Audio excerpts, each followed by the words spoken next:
Hello, everybody. I hope you guys are all enjoying, this beautiful Saturday. We're here too. We're enjoying our Saturdays too. My name is Tony Kim. I'm the director of the college test prep math portion for this MEK review. And here I'm with two colleagues today to talk about and answer a lot of and very popular questions that you guys might have for SAT, ACT, other college admission. We have all those answers for you. So I want to have those great time with you guys. So guys, go ahead. Why don't you guys introduce yourselves? Go ahead. Okay, I'm Rachel Irwin, and I'm also the Director of Exam Prep here for the English side of things. And I'm Pranav Gupta. I am the Director of AP courses and high school admissions prep at MBK. Nice. Did you guys got vaccinated both times? Yes. You guys are fully vaccinated now? Yes. Got my second one a few days ago. Nice. Me too. I can't wait. I think they actually passed this so that now from September, I think everybody's back to on-site and stuff. So That's awesome. yeah, I can't wait to see our former students and those kids who broke my heart through Zoom. I can't wait to meet them in person. That's right. All right. So today we're here to answer a lot of questions. I think sadly, our younger generation took the biggest hit because of this COVID, right? Like because of the pandemic, they didn't get to have this on-site, in-person education for like almost a year and like 2 months now. So and during those time, college will decide to cancel SAT subject, which we're gonna get into a little bit later. So a lot of students actually that made it worse, right? Like a lot of students had a different ideas about the SAT. They can always think it as a long marathon, and then they just get tired out when they shouldn't be. And I think this pandemic actually made it worse for a lot of students. So we will absolutely go through those step-by-step questions and any protocols that we would like to share. That's how we're gonna start. So let's get started with our first question. The first very popular question we get all the time is, when should I start prep? When should I start prep for SAT and ACT? So Pranav, you wanna answer that question? Of course. So that depends on two factors, right? It depends on when do you want to actually take or finish your testing by, and how long you think or anticipate that it's going to take you to prepare for the test, to get ready for it. Now, in terms of when, the latest deadline, if you're applying for early action or decision, is November 1st of your senior year. So ideally, in that case, you want to finish your testing by October of your senior year, because the scores come out at the end of the month. But that is definitely not recommended, right? You don't want to wait until the very, very last date. Because there are many other things that are connected to it, your ability to kind of focus on the other parts of the application and stuff like that. So our recommendation is definitely you want to finish your testing by January, the spring of your junior year. So that is going to be the recommended guideline. So in that case, when you finish your testing by January of your junior year, you can focus on, you can meet with the guidance counselor, and based on the test scores, your GPA, you can create a strategy for your colleges, like what you want to apply to, and then you can really start working towards those. Good stats and having your test score ready is very paramount to get the support that you need from your guidance counselor, and strategize to apply to the top tier schools and what have you. Now, in terms of how long does it take to prepare for a competitive test like the SAT or the ACT? Now, based on MEK's 20 years or more of experience, we have found that it takes about 20 to 24 sessions to be ready to put your best foot forward for these tests. So like when we're talking about fall or spring semester, usually when classes are held once a week, then that is going to be a 6-month commitment of 24 weeks. That really, what is required to be successful. Now for summer, where the classes are held 3 times a week, it is a 2-month period, right? But again, you have to think about the maturation time that it takes. So if you do the course in the summer, you definitely need additional 10 to 15 more sessions to really master and be ready for the test.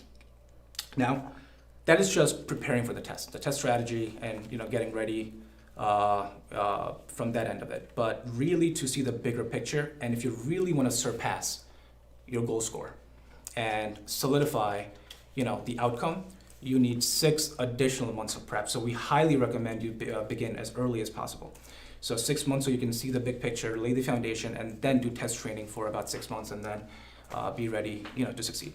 So, bottom line, 1 full year of prep And starting by January of your sophomore year, will put you in a position to finalize your test scores by January or spring of your junior year. Thank you. Yeah. Thank you. So, guys, Mr. Gupta just shared a very good information, and that you guys remember he said that start as early as possible, and that actually leads to our second question. Is very popular too. A lot of usually a freshman start asking, is ninth grade too early to get started?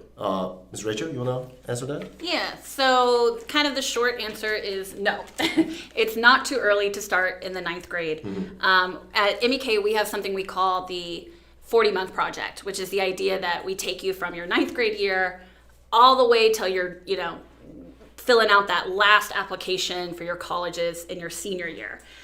So getting an early start on your test prep is just going to help you in your ultimate goals when it comes to college admissions. There's really two different ways we can look at this. One of that is about kind of big picture, right? So college admissions is obviously your test scores are important, but so is your GPA. And the good thing is that there's intersection. There are concepts and topics that you learn on the SAT and ACT that also apply to your high school classes. So by learning not just the topics, but also the skills, the study habits and things like that, it can help you not just with your test prep, but also with your GPA. The other side of the thing is, what if you're like, I don't need help with my GPA, I just want to get this target score. Well, ninth grade is very helpful because, as Mr. Gupta just left out, the earlier you can, get this done, the more you can focus on other aspects of your application. So if you start your test prep in ninth grade, then you can finish by the end of your 10th grade year. And that means you can spend your entire 11th grade year, which is a very important year for students, focusing on APs, focusing on bigger picture projects, focusing on extracurriculars, those other things that make your college admissions apps competitive. That sounds so awesome. Yeah. Not have to worry about that towards your Yes. senior year. Oh, absolutely. Yes, you absolutely want to enjoy that time, right? Yeah. Go ahead.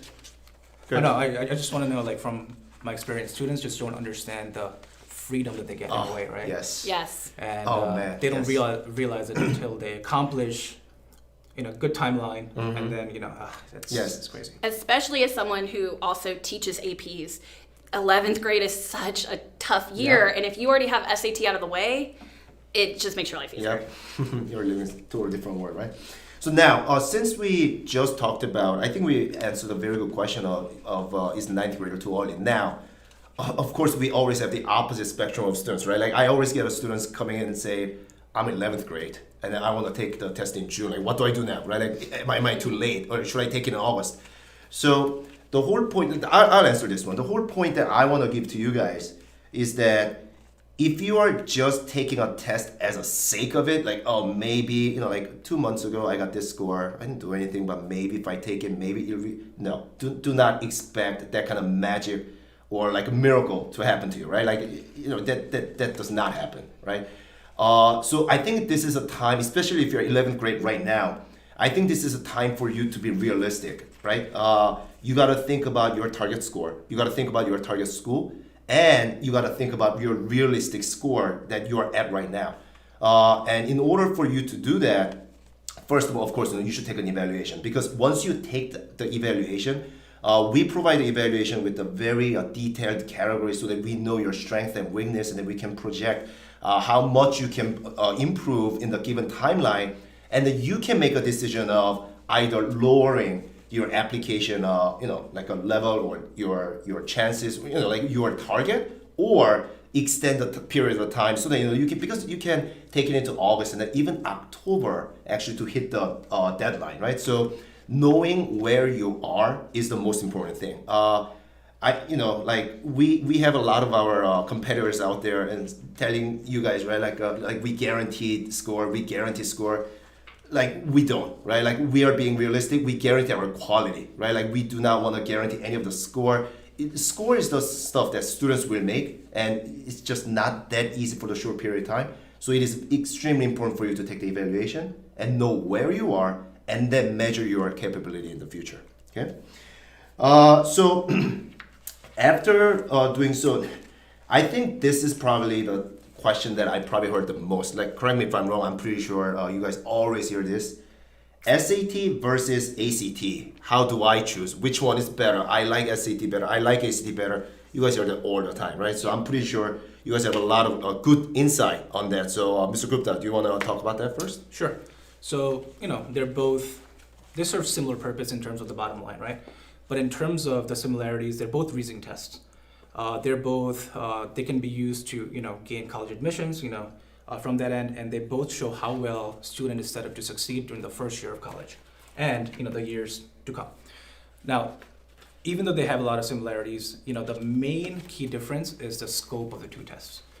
They cover very similar, overlapping content and expected, skills, but it's the actual scope. So I'll talk about math and science.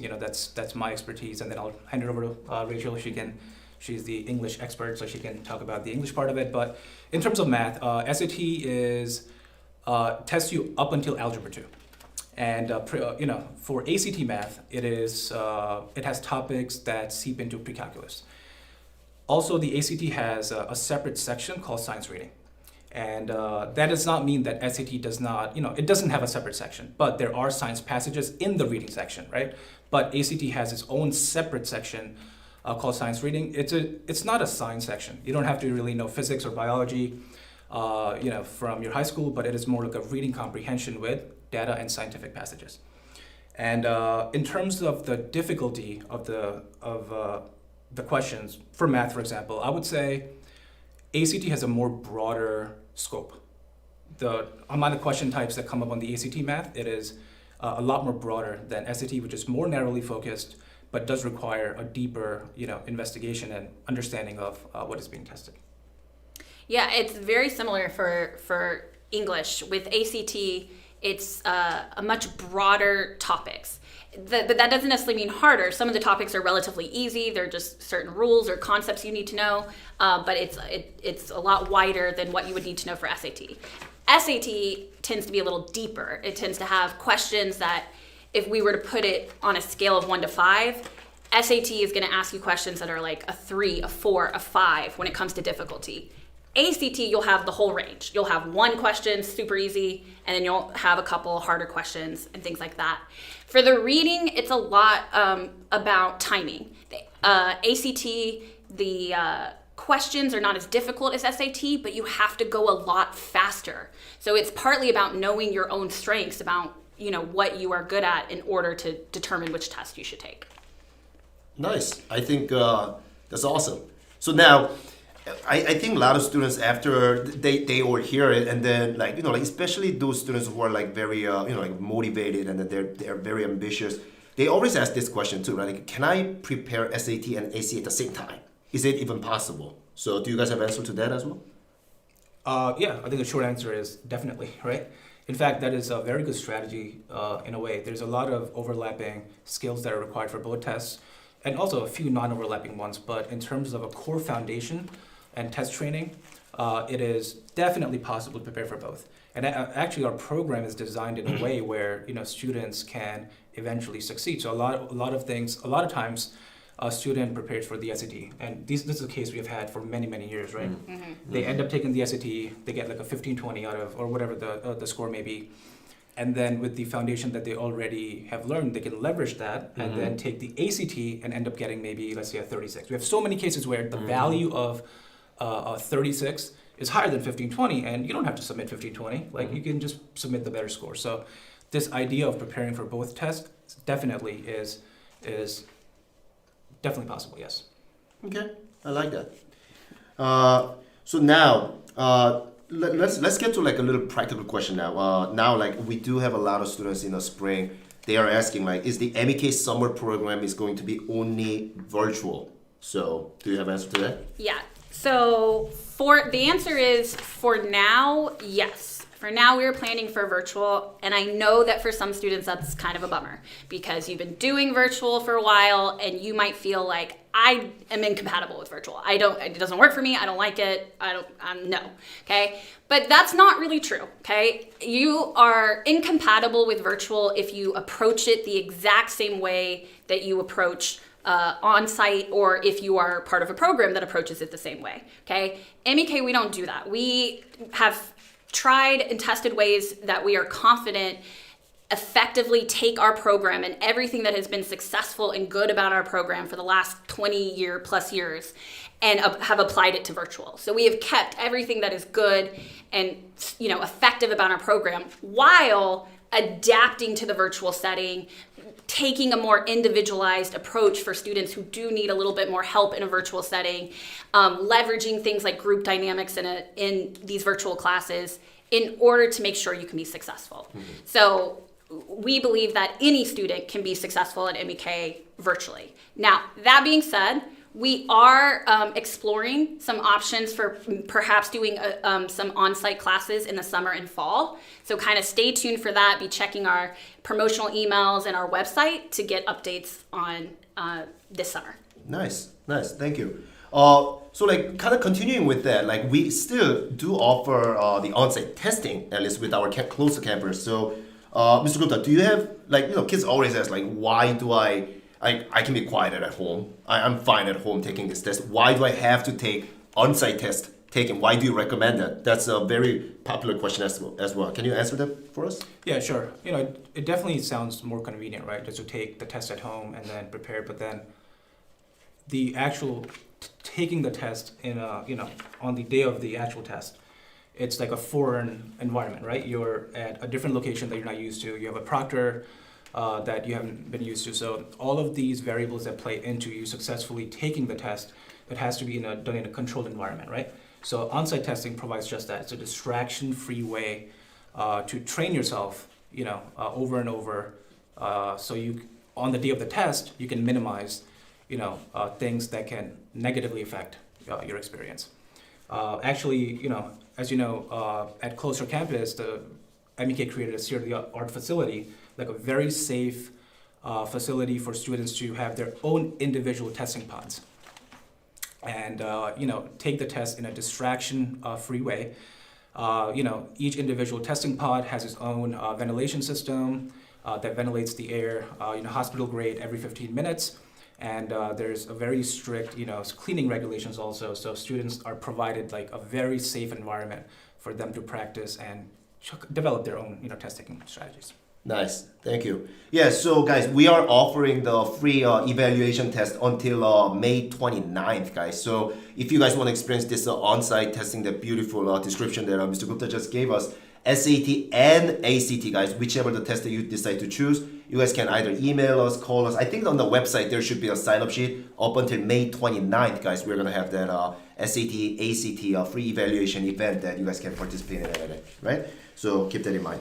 So now let's quickly go through, at the end, I want to save as much time as possible for us to have the live Q&A because I'm pretty sure some of us have some live Q&As that they are waiting for. So I think Miss Irwin actually explained the huge, one of the most important thing that we want as a group, the message to be delivered. A lot of times we hear the message about how is MEK different from other, our competitors, institutions out there.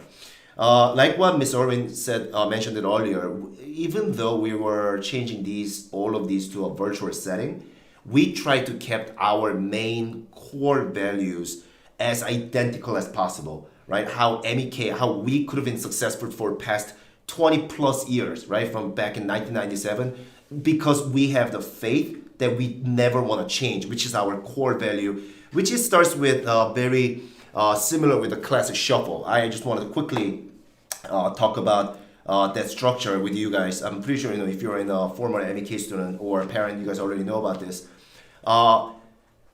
It's rough truth, but it is all about competition. So within the class, we have 4 different level of the SAT classes, starting from the foundation, 1400, 1500, 1600 level. And if they actually hit their milestones, we encourage them to move up to the next level, right? So the whole point of this is that, believe it or not, a lot of the counseling meetings that I have with my students, one of my very first questions that I always ask is, guys, what is your target score? What score do you want to get? And believe it or not, 90% of the time they'll go as high as possible. And like out of 10% is like, I don't know what is it out of, right? Like it's just unbelievable answers, right? So by us having those class shuffle, they do, like I briefly mentioned it in the beginning, a lot of students think that SAT, ACT is a long marathon, especially with this subject test being canceled. They feel like, I'm gonna start now, I'm gonna take like 45 simulation tests and then like going over the question, I'm gonna memorize. No, guys, it's not a marathon. It's a series of many short sprints, right? So you have to have a shorter and like a more immediate goals and the target score, and you have to actually try to break your limit, break your capability to move on to the next level all the time. And then because we are having those without knowing, those students who are in SAT foundation, they always have, man, I want to break the 1200 to be in the 1400.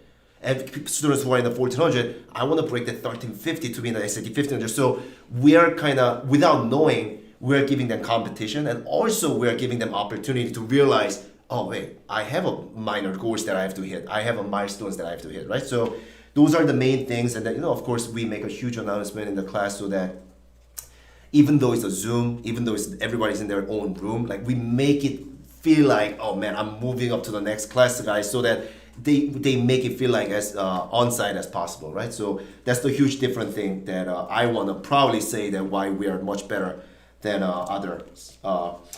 Also, another super important, with this pandemic going on, guys, like I'm pretty sure you guys all know that there are a lot of universities and colleges that they decide to say like, oh, SAT is optional now. You don't have to submit SAT score, ACT score. So we had some test optional college applicants and all that stuff.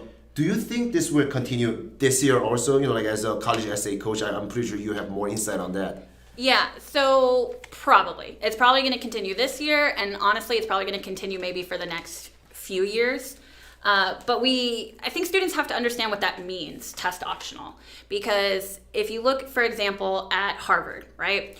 Harvard typically has pretty low admission rates, really obviously a highly competitive elite school, has an admission rate that is typically around 6%, okay? This year, the admission rate was 3%, okay? Because they had more applicants, but they're accepting the relative, same amount of people. So just because it's test optional doesn't mean that you shouldn't take the test. It doesn't mean that they're not counting the test. It doesn't mean they're not looking at the test. It still gives you a competitive edge, especially when it comes to these very elite competitive schools. Nice, thank you. So I have one more question for you before we go to the the live Q&A, Mr. Gupta. So since you probably deal with the high school admission and stuff like this, so you deal with a lot of 8th graders and stuff like that, right? So one of the many questions from the parent point of view is, my child does well in school, but their test score not great, right? Like, so what is the correlation between GPA, test score? Like, do you need both? Like, do you have any insight? Do you have anything that you want to share with us? Yeah, sure. So school and GPA is, about learning and understanding content, where SAT and ACT or any competitive test is more about content and also strategy, right?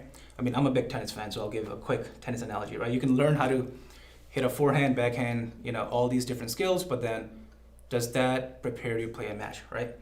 So it is about putting it all together in a timed environment under all these stresses that you get and learning to successfully apply it throughout the thing. So I think that is, to me, like the main, difference between having a good GPA, school performance versus the test scores also. And testing strategy, it is not a natural gift, right? That's the common misconception. Mm-hmm. Like you're not just born with or get lucky with just being better test taker. Like it's a learned strategy and a learned skill that you can really improve and get better at. And sure, I'm speak for Tony and Rachel. We have seen many students make significant strides in their ability to take tests. Okay. So we are gonna go through some of the live questions that Mr. Gupta, I think you have maybe like two, like maybe? Yes, so I see a very good question from Alice. And the question is, I get really nervous with tests. What do you recommend I do to help with test anxiety? I think all of us can quickly speak of that, briefly. So Tony, do you wanna? About the test anxiety, like I'm gonna make it quick, guys, because we don't have too much time. When I usually train my students, I tell them to take the MEK simulation practice test as real test as possible, like in the actual mindset. So like I talk about take it like it is a serious one. Take it. This is the official one. I brainwash them almost, and then before they actually go take the test, I tell them, okay, now you are actually taking the MEK practice test. So then like it's all about mindset, right? So that I want them to practice. Like I want them to be nervous throughout the whole time. But then morning of is the day that you just gotta be most comfortable about. And I think that goes back to what we were talking about earlier about on-site testing. Like one of the reasons we encourage on-site testing is because it helps to simulate that Right. pressure environment. Yeah. Yeah, and like, the more practice you have, the more confidence you have, and the less nervous you feel, right? So I think nervousness is a function of not being fully prepared in a way. So Yeah. that's my advice. So one final question is, someone asked, I have a test that I took to get into the higher SAT courses at MEK. Do we have to take an official SAT or could we use tests from other prep courses? We highly recommend for you to take our MEK Valuation to register for courses. If you do have an official SAT score report, then we can definitely use that data into our consultation and then make the best plan for you. But either an MEK evaluation is definitely necessary for you to, for us to create the best plan for you. Yeah, because like we mentioned earlier, we have such a detailed, categorized report that we invented. So from other prep academies' report, it's just not going to be sufficient for us to determine your true strength and the weakness. So please, it's either official or ours. Do we have more or? I saw a quick question about essays. I'll just answer super quick because I know Go we're out of ahead. time, but that's my territory. There you go. So it was asking about SAT and ACT essays. SAT essays used to be optional. Now they're not doing them anymore. The last one's going to be this June. So you don't have to worry about it anymore. No more SAT essay. ACT essay still exists for now. We'll see if they follow in College Board's footsteps and get rid of it. But most schools neither require nor recommend it. So I would not spend a lot of energy focused on essay for ACT. I would focus just on your target score for the test, multiple choice. Nice, thank you. Yeah, I think the time is up now, guys. I hope we answered a lot of your like major questions. But of course, guys, whenever you guys need, please call us, email us, MEK@mkreview.com. You can always email with the questions, and then we are gonna absolutely have more of this live session going on. So please stay tuned on our social media. Our emails, promotional email, make sure to stay in touch. And like I said before, SAT, ACT free evaluation until May 29th, guys. Make sure to take advantage of that.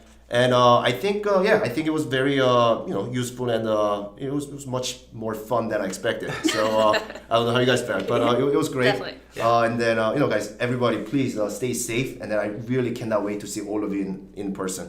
So thank you very much for watching us today. I hope to see you guys soon again. Thank you. Thank you. Thanks.